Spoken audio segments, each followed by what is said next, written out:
everybody. Thanks for joining us. I'm Lily with the Lily Channel, although this is Facebook Live, and happy National Senior Citizens Day. This was started by former late President Reagan, and it's time to pay some attention to some special seniors and people who give resources to senior citizens, meaning 65 and above, although technically seniors start getting discounts at age, 61? 49. 49? Wouldn't that be nice? So, where do you find that discount? Oh my God.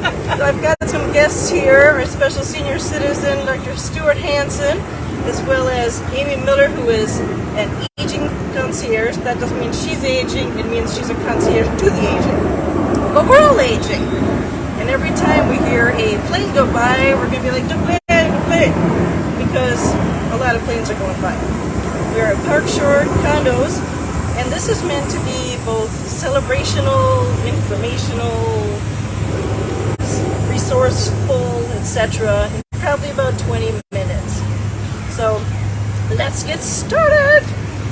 Now, I was going to ask you a couple of questions, Stuart, since you're the guest of honor.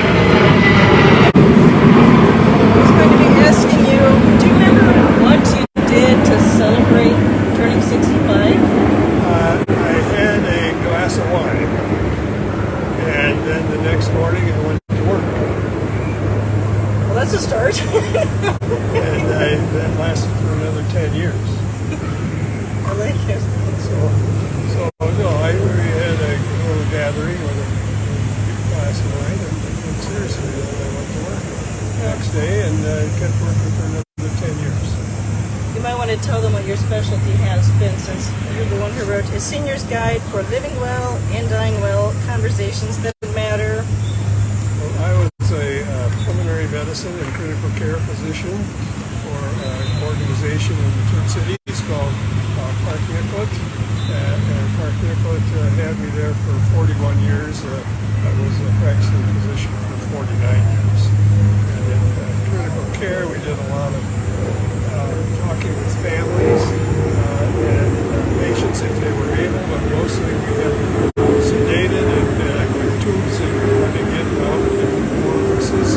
But in the office, I had one-to-one conversations with patients about how they wanted to live and how they wanted to be managed as they were nearing the end of their lives. And I think I've had somewhere in the neighborhood, plus or minus, of 4,000 conversations with individual patients and their families. And also thank you for your military service.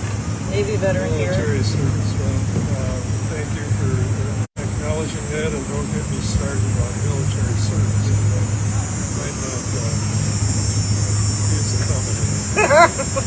Yeah. By the way, he and my dad are best friends, and my parents, the other sets of senior citizens, are currently in Hungary, and they don't have National Senior Citizen Day that I know about. Maybe they do. Actually, what was your first thought of senior citizens as you were growing up? That's a good question. You just knew her. When you're young, everybody's old, right? But as far as senior citizen, I think the idea of a senior is maybe it's the retiree or the person who's no longer working. But as you shared, you kept working for another 10 years. So it's not really an age. I think it's a mindset. Yeah. What I call the go-go years. When can you have those go-go years? As soon as they give you a discount at the theater. Yeah, okay. They give you a senior discount at the theater. Then you can start your go-go years. I like it, and I'm hoping maybe Park Shore will give some freebies today to their residents. That's where we are at, but also I hear that, let's see here, Flourish is a place to check out, as well as Folkestone. There are so many cool places that let you not have to do laundry, have a bunch of friends to have access to senior living places. What does the concierge do? So the idea of the concierge, there's a lot of people who are maybe because family members have moved away, or there's a lot of people who are aging alone. So who is with that senior, so they're not going through that process on their own. I think the 2020 census came out saying 1 out of 5 people over the age of 55 are not married and do not have children. So that's the equivalent of what we call a solo senior. Yeah. And having that question of who is there to help them, to be there for them, to look out for them. And I think a lot of people have kind of not realized this has happened, kind of been a silent transition. But then also family members are living at a farther distance away from what I think many of us grew up with our parents, is that we would stay in the same town. But people have moved across the country, across the world. So the idea is who could be local, 30 minutes away from someone, that could be the eyes and ears for a family member that's out of town, and then also could help out with trips to the airport. Yeah, exactly. Or running and getting a prescription, or just making sure that people are eating and maybe getting outside and getting exercise. Yeah. So it's just having someone who's keeping in touch. And then can also, a lot of people are wanting to age in place as long as they can. So how can we make sure that they can do that safely? And then when there are instances that someone needs additional help, do they have the resources without saying, locally we have Senior Linkage Line, which is a fabulous service. It's just how many clients can they actually provide support to, versus just saying, oh, here's another number to call. But to actually find someone who can do that research for you and bring in the person to, mow your lawn or fix the plumbing, instead of you just having to call an 800 number and say, okay, can you help me? So that's the idea, to have someone personally engaged in aging in place. Makes sense. Oh yeah. Is that a good idea for some people to age in place? I think for many people, financially, it's maybe their only option. Because the cost of assisted living, unless you can get on elderly waiver, but that requires like a 5 years. Hearing going on an airplane from a lot of professionals, is they're advising seniors to spend down their money so they can qualify for elderly waiver. And there's something that just doesn't sit right with me on that. So is there another way we could try to postpone assisted living? And also there's only so many assisted living beds available.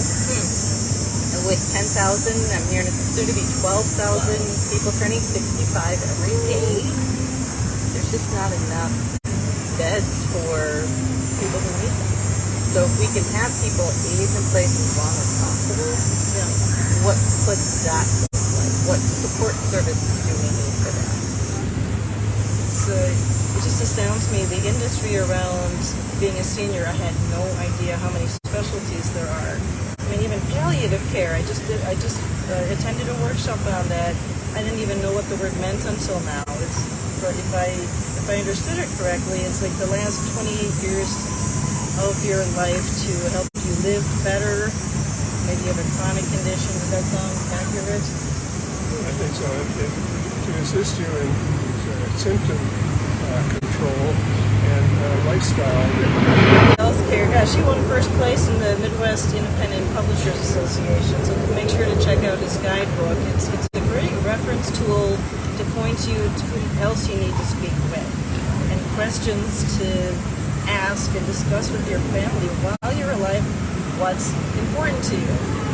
It's super important. And now I see some other media personalities mentioning it on their Facebook pages.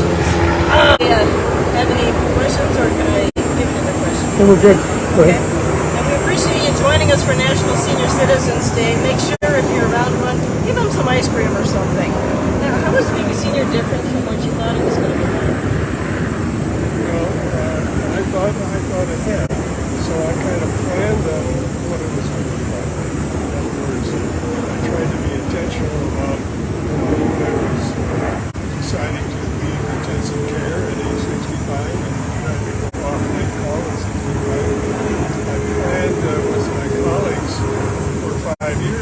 that giving them notice, but also serving them so that they would be willing to take over some of my duties. And then I sort of, instead of up to age 65, I was still building, creating new skills, learning new things. I didn't stop learning, but I stopped making new skills and started to back off of those skills. Like one of the skills was taking call at night. Okay. That was not a lot of fun. And I did 43 years of night call at least once a week. So that was a big relief. In the office, and then taking around it. Yeah, it's we got. And then when I came, I was 75 and I was 74, I was trying to retire and they wouldn't let me. They kind of recycled me. Another doctor got ill and I was perfectly willing to do it and I could do it. But then at 70, when I was 75, I was able to sort of sever my ties with active practice. And then I kept a license. So that was kind of a peeling away on your professional life. And I kept the license till I was 80. And then when I was 80, the renewal came up and I said, I don't think I should be writing prescriptions for anybody else in this country. I wasn't practicing. I hadn't really been involved in Paris. So I stopped having a license. The state of Minnesota takes, they put you on a provision for a year. They come back at you like several times and ask you, are you sure you want to give up? Are you sure you're going to give up your license? And I said, yes, I'm sure. Oh my God. It's been an eye opener. Norm, how much time do we have? 11:45 right now. Okay, well we'll wrap up in like 8 minutes or so if that's okay. It's been an eye opener for me even to see that someone in their 60s to 70s gets an organ donation, but I'm happy to hear it. Like our friend Pastor Bruna James was really grateful that her life was saved by one. I'm not sure which organ, but the point is it still happens. So if you're an organ donor, thank you. If you're considering being one, put it on there. And even I've always also been surprised to see those who open businesses in their 60s. I'm like, power to you! YouTube of those who were impacted as little kids by senior citizens, making them feel more important. It was, I think, on CBS News, their YouTube channel, like the person responded, and there was a video about a 4-year-old who made a 70-something-year-old feel really important in the grocery store because I think he was a widower and he was really lonely, and he went to the grocery store, and this 4-year-old was having her birthday, and she said, "Hi, it's my birthday," and he said something like, "Oh, hi," and they just instantly connected, and they became best of friends. They gave each other purpose. It was incredible. And one of the commenters on that channel was saying how, I think it was a guy, let's just say it was a guy, when he was around this girl's age, he met somebody in church who befriended the family and even was helping him get through church with making jokes essentially, like pulling out his dentures and looking at the kid, making him giggle, which I suppose some people would say it's church, oh my gosh, but he had his own church session with the kids before. But then they would go out with the family for lunch or something, and this man would teach the kid to read and hear words. It was just so endearing. This new friend taught him that he could do anything. Nothing could stop him. And then at the memorial, there was a video of this elderly person taking out their dentures and making everyone laugh. And it was so really neat because everyone at the memorial was giggling, but this guy who was best friends with him was busting out laughing. The widow turned around and she just mouthed, "Thank you."